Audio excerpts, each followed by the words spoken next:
This is Solomon Sage, and today we are going to talk about everything a trader needs to know about tax. You can dance on the table, sign you to your label, videos on cable, go ahead, do it, dollar franc maybe peso, 10% for the maker, from the fruits of your labor, go ahead, do it, Jezebel she can whisper, don't wait, come by sister, she liquefy pano, go ahead, do it. Let's get into this. Should a forex trader pay tax or should they not pay tax? And if they ought to do so, how do they do it? And if not, how do they avoid it? You know, there are very different types of systems when it comes to taxation, especially in different countries. Like for example, when it comes to African countries, the taxation system is very loose. But when it comes to the Europe and the USA, the taxation system is very tight and it is very difficult to avoid taxation. Like for example, the president Abraham Lincoln says that two things you cannot avoid. Number one, death, and number two, tax. What does it mean? It means that it is very difficult to avoid taxation in the USA and in Europe. This is the reason why oftentimes even when traders withdraw money directly, they are able to be taxed on the profit that they make when it comes to the USA. But when it comes to Africa, it becomes a bit different because the taxation system is very loose and sometimes the government cannot always transact and cannot see all the transactions that are made. Okay? So now, one thing that is certain is this. We pay tax indirectly. We pay tax indirectly. How? You need to know that here in Zambia, we have what we call a TPIN.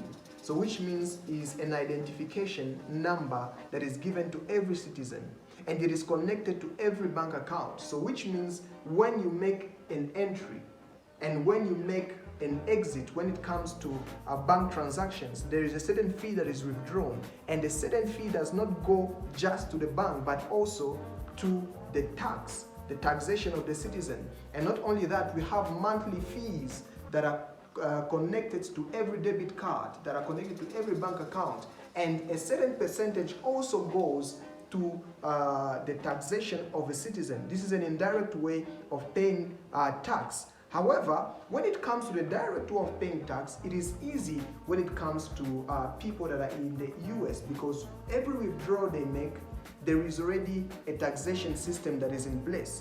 But when it comes to Africa, we are not used yet. And after all, it becomes difficult because the government cannot check into your MetaTrader.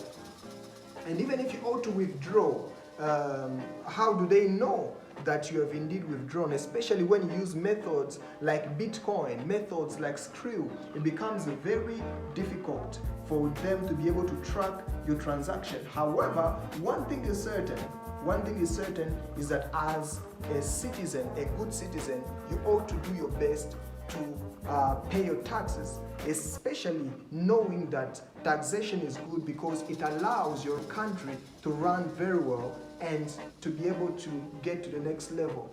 So now here are the ways by which you can pay tax effectively as a forex trader, especially when you're in areas like in Africa. Number one, start registering your company as a learning institution. Like that, when somebody comes and learns, there is a certain percentage from the fees, the tuition fees, that can go to taxation. Okay, like that it will be easy.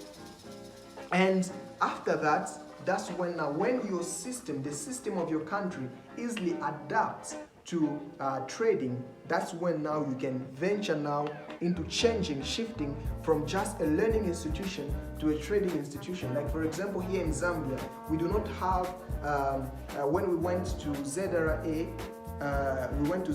with my friend Bliss, we tried to ask about how to register as a forex trader house, as a forex trading company. They say that this is a new system and it has not been thought of as of yet in the system of ZRA, the company that registers companies. Okay, so now you need to realize that. So when there is nothing like that, in your country, start first by registering your company as a trading institution, as a learning institution.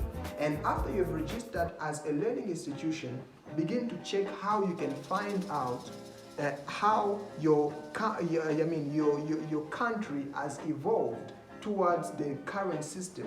And as a trading institution, you can begin to pay tax from every tuition fee that a mentee comes and give to you. So I hope that by now you know everything that you need to do right now as a trader, because if you are a learning and a trading institution that is not registered, you might end up having a lot of problems in the future. And you know, the only thing that is close to registering as a trading institution is registering as an investment company.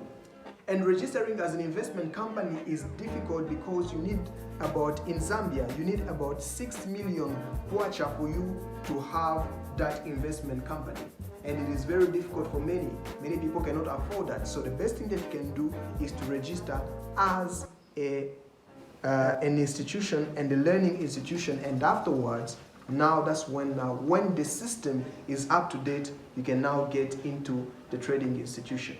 All right, I hope that you have loved the video, and I hope that indeed it has added value to you. And if indeed you have enjoyed it, return the favor by liking this video and by subscribing to the channel so that you can have more of this type of content. This is Solomon Sage, but before I leave you, I want to tell you one thing, is that we are offering lessons, we are offering mentorship, and indeed if you want to be sharp when it comes to trading NASDAQ, when it comes to trading currencies, when it comes to trading boom and crash, of which we are authorities in this area, make sure that you contact us so that you can get all the details that are needed. And by the time you get our lessons, indeed you'll be able to change your trading career forever. This is Solomon Search, and see you on the next video.